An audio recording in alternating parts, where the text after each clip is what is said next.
because I don't know how much more I can take.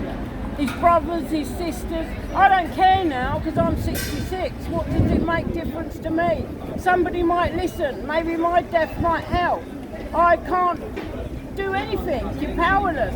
They all went to the House of Lords, nothing happens. They're coming out in May, what's they going to say? Nothing. Can I just ask, what was the original crime? It was an armed robbery. He didn't hurt anybody, influence of drugs, drink, and he's institutionalised. Coming out for the few months he lived with me, he didn't want to come out of a room. He'd jump every time. His tag, if anything happened to it, he'd be in blind panic. It was awful. He went out one night for his mate's birthday, and 3 blokes thought they'd beat him up. They got camera evidence. He hasn't been found guilty. Even the judge said the sentence for IPP is barbaric, but probation, recall. They don't get no help with jobs, they don't get no help with housing. If I didn't take him in from the hospital, he'd have been recalled because he's got nowhere to live. Can I just ask, did he have any sort of conditions when he was growing up, like was he dyslexic? ADHD.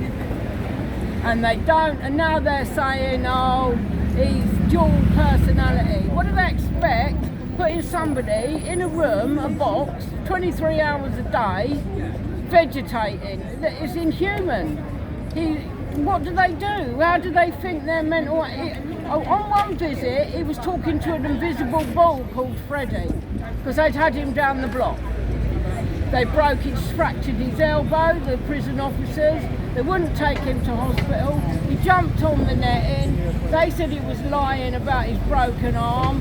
Hospital fractured your elbow. They left him in agony. They don't care. Broken jaws, he's been stabbed in there by other prisoners. So if you get near him, he panics. With paint rollers, sharpened to a point. They stabbed him in the head and the body. He's got a claim going on for that, and it was the prison officers that let them into his wing. He's going to come out in a box, and that day I'll be hanging from there. I'm telling you now. A friend of mine's made a film about all of this.